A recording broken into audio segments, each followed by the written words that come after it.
Good morning, everyone. Sorry for the mix-up with the live feed, but I'm back now. And let me just make sure that the volume is up as much as it will go. Okay, so the little teaser that I gave you earlier was basically about my story from infertility to adoption to having a family. And I'm not sure how much I can fit into 15 minutes. A lot of it is complicated, as you know. The thoughts get kind of jumbled because the infertility piece was its own story. Then the adoption was another amazing, wonderful story.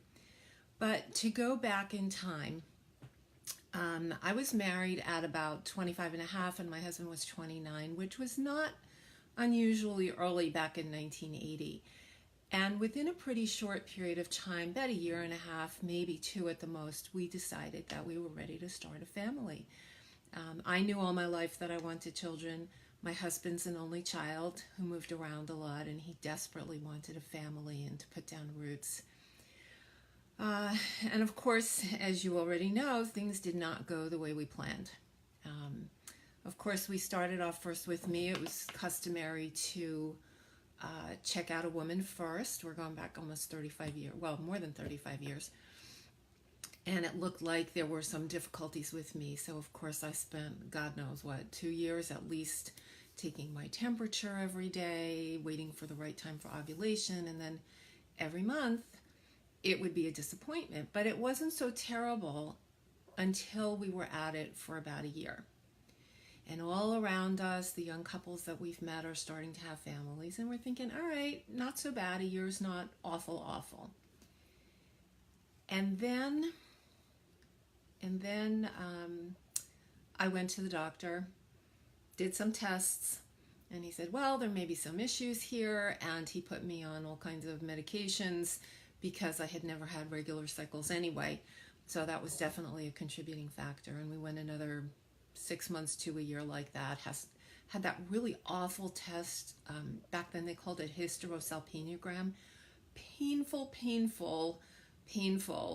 And it was determined that there was some endometriosis, for which I had a laparoscopy to remove that. So we think that we're on the right road and nothing's happening. And then my husband finds out that he has problem with sperm motility and formation and all that icky stuff. So the guilt, I'd been carrying around some guilt. You know, we were programmed to kind of believe it was always going to be the woman's fault, and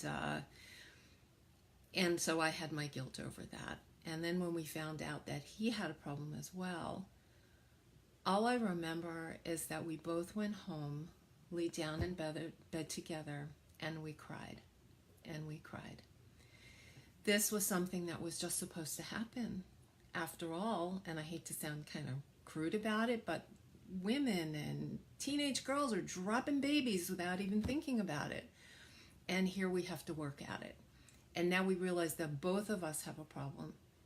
And it really seems insurmountable at this point. We pull ourselves together and decide that adoption is also an option for us.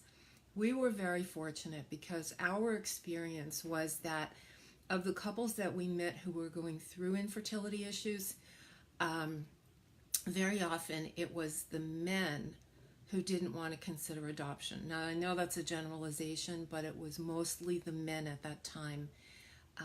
The whole issue around heredity and passing on your genes and passing on your name and having a child that looks like you.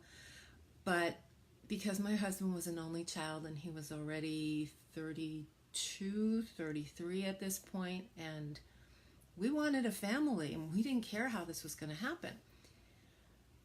So we decided that we would continue on the fertility route for a while, and if that didn't work, then we would look at adoption. I remember the first specialist that we saw in New York. It was at either Weill Cornell or New York Hospital. We go down to the sub basement to this Dr. Toth. And the best advice we ever got was from him. He said, decide in terms of time and procedures, how much you're willing to do. And when you've reached the limit of one of those, hopefully you can accept that you're either A, not going to have children, or B, you're going to adopt. And we listened to that, and it made perfect sense to us, because we actually knew one couple who had been trying for about 10 years, and IVF was brand new back then. So they'd been trying for about 10 years and still didn't have a child. Their marriage actually broke up over this, and it's understandable after that kind of stress, and she wanted to adopt and he didn't, or the other way around. And we didn't want to be that. We didn't want to wait 10 years and still have nothing and be miserable along the way. So we took that advice to heart, and we continued with the tests that we needed, and we started putting out feelers about adoption. My husband had a procedure called a varicocelectomy, very uncomfortable for men, but he went and had it. Unfortunately, it didn't really make a difference for us. We went through artificial insemination, we went through donor insemination, and still nothing was happening. Oh, by the way, you have to find some lighter moments in this process, because it's so devastating month after month. I mean, I've never been pregnant, but month after month, to realize that nothing is happening, it's a loss every single time. And I'm like, I'm feeling myself going there right now, especially after this dream I had last night, which is what prompted me to talk about this. So at any rate, looking for moments of humor. So I had taken my temperature, did the ovulation test kits, and I'm in my OBG's office, and he says, okay, today is a good day. No, I'm sorry, I got that all backwards. He says, no, today's not the right day. Now, in the meantime, my husband's at home waiting in the wings for a message, because we're going to do artificial insemination with his sperm. So the doctor says, no, today's not the day. I call him, I say, honey, it's okay, you can go to work now. And he says to me, oh, okay, I'll be there in 20 minutes. I'll go as fast as I can. And we just had to laugh, because I said, no, not that kind of work. You can go to the office. It's really okay. We're not doing anything today. But, 30 some odd years later, we still have a good laugh about that. And every time we watch TV programs where the couple's going through all this and the man's trying to get a sample, and we just sit there and laugh hysterically, because now, with the gift of time and distance, it's just as funny for us. So that was a moment there. And then I started going to UMDNJ Hospital in Newark. That's where we had the donor insemination done. And they started to talk to me about IVF, which, as I said, at the time was very new, extraordinarily expensive. And I had made up my mind, and my husband agreed, I had made up my mind pretty early on that I was not going to do IVF, and I was not going to do the injections every day. So again, we were putting out feelers. We met a couple of people who had adopted, who realized that we were serious and took our names down. But you sit around and you watch your friends wheeling their strollers around, and you watch women with their bellies out to here, and I just wanted to touch them. I just wanted to touch them. It was hard to be around people who were experiencing something that was supposed to happen on its own, and it wasn't happening for us. And that sense of grief was so intense. I can't even begin to explain it if you haven't gone through it. It's almost like experiencing a death. It's the death of your dreams every 28 or 30 days. But here comes the good part. We decided that we would follow the adoption route. And friends of our cousins said, you know, we realize you're serious. We went privately, and we're going to tell our attorney when we finalize our daughter's adoption, we'll mention you to him. And then we forgot about them. And we took a trip to Puerto Rico, our only trip to the islands ever, and said, when we get back, we're going to work this like a business, because we wanted a child who was going to look like us. So we were looking for, at the very least, a Caucasian child. And we wanted an infant. And we weren't ready to wait years that it might take to go through an agency. So we were putting out these feelers and networking. And, you know, they say, tell everybody you know, because you never know where that lead is going to come from. So we take our vacation, we come back, and then my husband's grandmother dies. And that was, I guess, it must have been early April. And on Friday night after the funeral, my husband was in synagogue with his mom. She was going every day for a while to say a special prayer for when you leave someone. And I didn't find what happened to him, I didn't find out until the next morning. What happened the next morning was, it was the last day of Passover. We overslept. It was Saturday. We were going to go to synagogue, and we overslept, and the phone rang. Like 9:15. I'm groggy. I pick up the phone. Hello. Hi, my name is. I'm an attorney in Philadelphia. There's a baby in the hospital. He's 13 days old. Are you interested? Are you interested? Well, hell yeah, I'm interested. So I go, I wake my husband up and say, honey, there's an attorney on the phone. I didn't even know who this guy was, because we forgot about the other couple. They never gave us his name. And he gets on the phone with Alan, and they talk. And now we're scrambling, because private adoptions, there's a lot of money involved. We had help, but he says, we can have this baby out of the hospital by Monday. 2 days later, we had nothing. We knew nothing. We didn't even have a belly to get us prepared for this idea of being parents. Okay, so we scramble. Our cousin takes us to Toys R Us. At that time, there was no Babies R Us. She's got a baby in Snuggly. She's walking down the aisles with the shopping cart, says, you need 4 of these and 2 of these and 3 of those. And she's just piling everything in.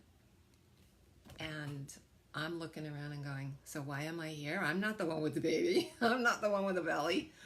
We come home with all this stuff. We go down to Philadelphia on Sunday to meet this man and work out all the details. And we knew that there were some complications that could present some problems later on. And I was really iffy about it. And my husband said, kills me every time. He said, there's a baby who's been in the hospital for 2 weeks with nobody to love him. Let's make a family. We'll deal with whatever comes. And so from the time we got the phone call on Saturday until we brought him home on Monday afternoon, 48 hours later, we were parents. I was never so terrified in my whole life. My husband changed the first diapers going up the New Jersey Turnpike. We got home, called our pediatrician, who said, stay put, I'll be there tonight after hours. He came over at 10 o'clock at night and spent 2 hours with us. To this day, the man is an angel from God, as far as I'm concerned. So in 48 hours, we became parents. And I don't even have words for that, because you all know what it's like to have children, however you have them. And this was truly a miracle. Oh, I forgot to tell you the story. So Friday night, when my husband was at synagogue with his mother, he said he was making his own prayer for us. He was making his own prayer for us to have a family and to let it be soon. And he heard a voice in his head, like a message came to him. And the message was, don't worry, it's all taken care of. And we got the phone call on Saturday morning. So, yeah, divine. My child was truly a miracle. He was truly a miracle. Okay, So we're parents, we have no idea, like anybody else, we have no idea what we're doing because there's no substitute for the real thing. And not to get into his developmental challenges, but there were challenges along the way. And then by the time he's 3 years old and we're ready for another child, and all his little friends, mommies, are pregnant. And I've got him there on the changing table, and that little face looks up at me and says, "Mommy, when we going to get a baby?" And of course, I'm just bawling, and tears are falling on his, on his belly as I'm changing him. Again, really hard to watch all these people who had planned that it was time. Maybe it didn't happen as quickly as they wanted, but they knew, pretty much most of them knew it was going to happen. They were going to have another child, and here we said we have to go through this again and start putting out the feelers again, and we have no idea how long it's going to take. And by the way, when you adopt, whether you go privately or through an agency, you have to have a home study done. To say that I was angry and resentful of having that done is an understatement. Other people are having babies. Nobody's asking them for their qualifications to be a parent. Some of them are wonderful parents, and then there are some who are really, I hate to categorize anyone as a bad parent, but they weren't equipped to be parents and had so much of their own baggage that they were destroying their children's lives along with their own. So here we were, two kind-hearted, generous, educated people, and we had to have people coming into our house to determine whether or not we had a separate room for our baby, and was everything set up properly. Hell yes, I was resentful. But we got through that, and I'm back at UMDNJ, and they talked to me again about IVF, and finally I said, okay, I just want you to stop talking to me about this, so put my name on your list and let us not talk about this again. We put the name on the list, the donor insemination isn't taking again, and we start telling people that we're looking again. And for those of you who may be considering adoption, really tell everyone you know. Do not let any kind of embarrassment or shame get in the way, because you really don't know where your lead will come from. My daughter, who is going to be 30 soon, we got the lead from my dentist. I'm sitting in his chair, and he tells me that his wife is in Lamaze with a woman who was going to adopt but got pregnant, and did we want to get the name of her attorney? Yes, give me the name of your attorney.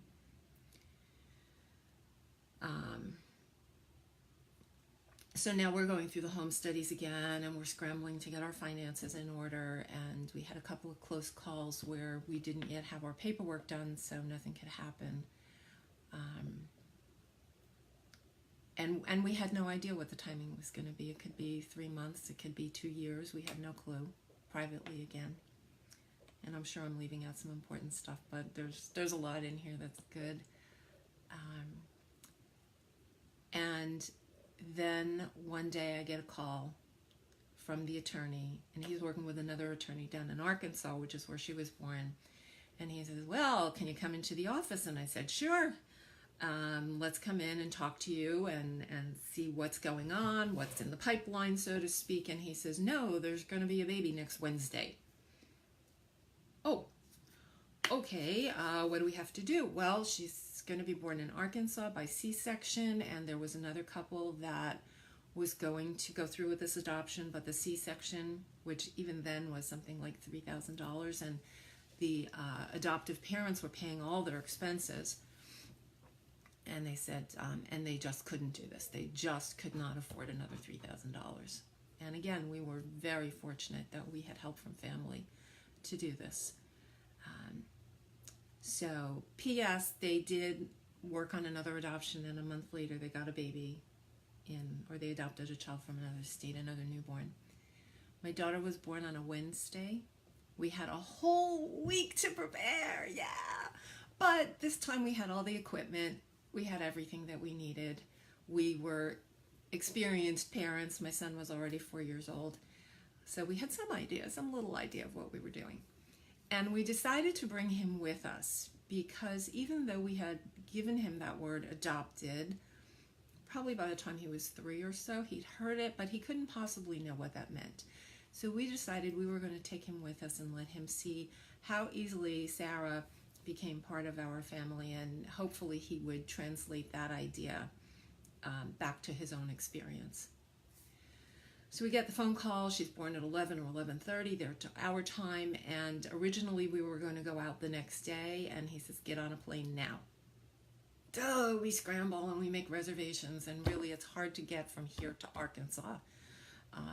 It's not easy to get to Little Rock. So we get there at 2 o'clock in the morning, check into our hotel. It's steamy hot in July. Next morning, we meet the other attorney, go to the hospital, and he says, do you want to meet your daughter? She was 24 hours old. So we walk into the nursery.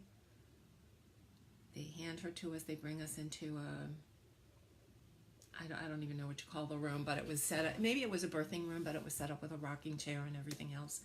This was not part of my experience. I really had never seen any of this before. And I look at her and I think, oh my God, she looks just like Josh did when he was a couple of months old. Turns out they both had ethnically or culturally the same background. They're both Irish. So I'm sitting with her, and then the attorney says, the birth mother wants to meet you. And now I'm in a full-blown panic because I'm 34 years old. Technically, I'm old enough to be her mother, and all I can think of is she hates her mother, I look like her mother, so she hates me, and this adoption is done. Nothing is going to happen. I walk in, 5 minutes. I think she just wanted to eyeball me because she'd been working with another family. And I left, and that was the end of our connection with her. So here we are, we're spending all this time in the hospital, and we have these beautiful pictures of us and this baby, and Josh is holding her, and it's all warm and fuzzy and wonderful. And then the attorney says, you know how you thought you'd be staying here for a week? Well, I want you out of here by Friday night. What's up? In Arkansas, at that time anyway, birth mother had 10 days to change her mind. And he says, I want you in and out as quickly as possible. From what little I knew, I didn't think there was any chance that she was going to change her mind, but you never know. So we went to court Friday morning. She was 48 hours old. Friday night we were on a plane. They almost didn't let us on because apparently there was some rule about not traveling with a baby less than 3 days old. But we got in at midnight, brought her home, and and we had our 2 children.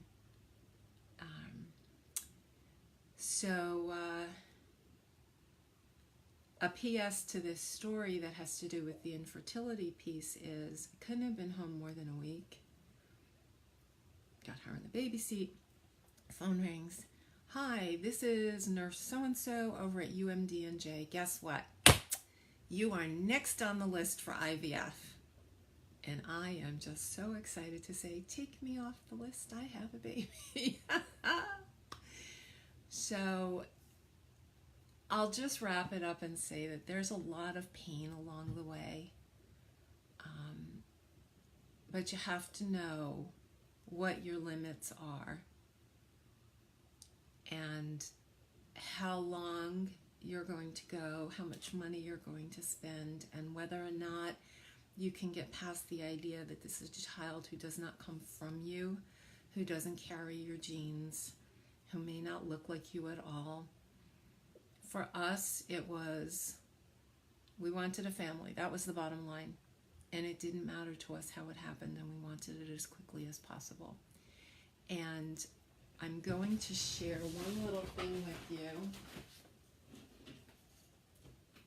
There is something that's been hanging on my wall that I either bought or somebody gave to me, and it's probably backwards for you, but I'm going to read it to you. Ooh. Not flesh of my flesh, not bone of my bone, but still miraculously my own. Never forget for a single minute, you didn't grow under my heart, but in it. And that's what I give to those of you who have been through this, to those of you who are going through this now, and for those of you who love somebody who's going through this.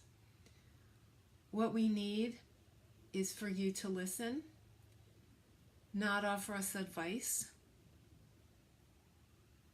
not tell us that a lot of people have gone through this and will be okay too. We just want you to listen and let us pour our hearts out. And maybe you say, I know it's hard. It's hard. And that's all any of us really need to get through this, is we need unconditional support. That we know that we can just let it all come out when we need to.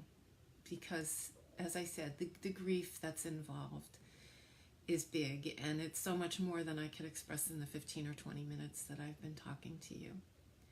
So thank you for letting me share my story. I have other pieces of it I could tell another time, but those are the basics of how we made our family, and we went from infertility to 2 kids, and hopefully one day they're going to give us grandchildren. We'll see how that goes. So I wish you all a beautiful day.